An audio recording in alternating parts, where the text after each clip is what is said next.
j'ai pour l'instant trois collègues qui se sont inscrits. Émeric Breillet, Marcel Rogemont, Colette Langlade, y en a-t-il d'autres? Sophie Dessus, voilà. Eh bien, la parole à Émeric Breillet. Oui, merci Monsieur le Président, Messieurs les Présidents, chers collègues. Je ne voudrais pas réitérer à l'entier les propos auxquels je souscris d'Yves Durand, et vous me permettrez de n'avoir aucune fierté dans mon regard, puisque n'ayant pas fait Sciences Po Paris. Il fallait bien la faire quand même, puisqu'il paraît qu'on ne peut avoir de fierté dans nos regards que lorsque l'on a fait Sciences Po Paris. Je ne voudrais pas non plus donner le sentiment, ayant fait un autre IEP, que c'est la revanche de Sciences Po Grenoble par rapport à Sciences Po Paris, ayant été élève de Sciences Po Grenoble comme ma collègue.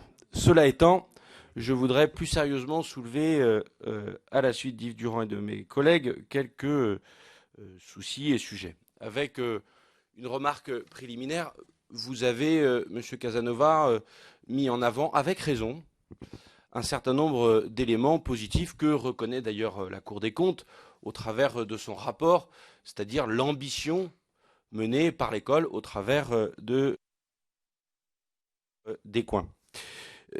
Et donc le succès en termes d'augmentation du nombre d'étudiants, de la diversification du recrutement social, dont on sait que c'est un enjeu pour cette école comme pour bien d'autres, y compris dans la formation des élites administratives de ce pays.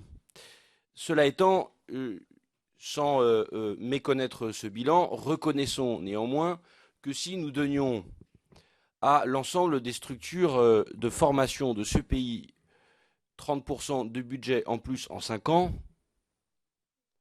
nombre de ces administrations ou de ces universités, comme le relevait Mme Attard tout à l'heure, pourraient améliorer grandement leur bilan en termes de diversification de recrutement, de voyage à l'étranger, de qualité de la formation, etc. Je ne connais pas beaucoup d'institutions universitaires qui, entre 2005 et 2010, ont vu la dotation de l'État progresser de 30%. Ou alors, il faudrait me les citer chiffres à l'appui.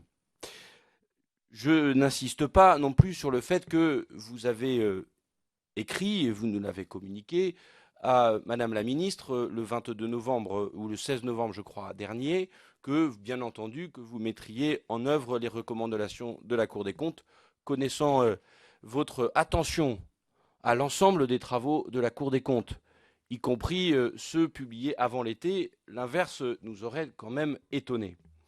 Cela étant, je relève quand même que les remarques de la Cour des comptes ne sont pas anodines, pour reprendre l'excellent terme d'Yves Durand, et pas plus que ne peut être estimé comme anodin le fait que la Cour des comptes saisisse une cour pour faire part d'un certain nombre de dysfonctionnements. Ce n'est pas une procédure régulière, fréquente, dirions-nous, de la Cour des comptes.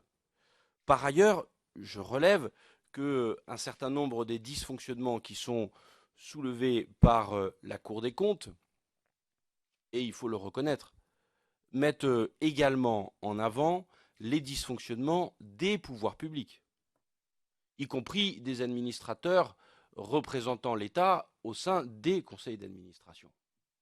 Et c'est là où je voudrais insister. Il me semble quand même que l'ensemble de ces dysfonctionnements soulève la capacité, l'incapacité ou la difficulté des membres de ces différentes instances de surveillance à effectuer leur travail.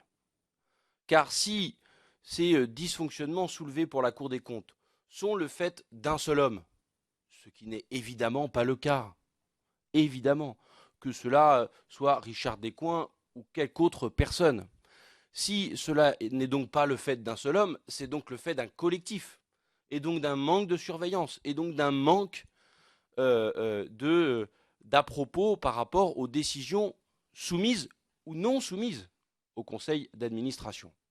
Donc je crois que, au-delà de la mise en œuvre des préconisations de la Cour des comptes à l'avenir, notre responsabilité collective, vous, comme Madame la ministre, comme elle l'a rappelé ce matin, et de la même manière que de la représentation nationale.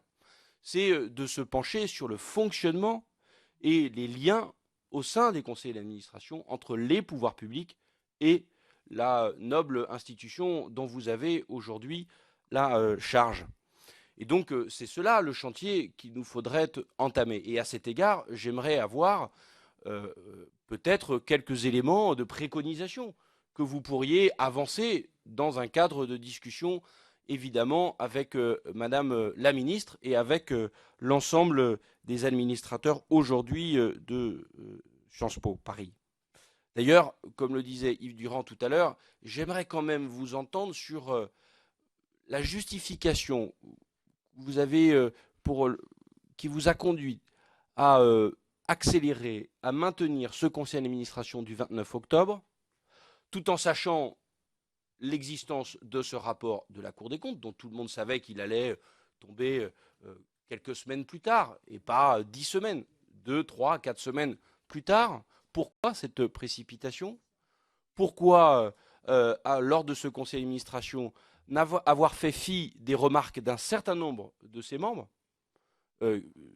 professorat ou d'autres personnalités qualifiées, comme souvent on les fait venir dans ce conseil d'administration, et comment vous entendez, avec le dialogue que vous allez avoir avec Madame la ministre, désormais, faire en sorte de passer outre cette crise importante, peut-être crise de croissance, mais crise quand même, pour remettre Sciences Po là où elle est effectivement reconnue comme une école de qualité pour les serviteurs de l'État ou autres. Merci Monsieur le Président, mes chers collègues.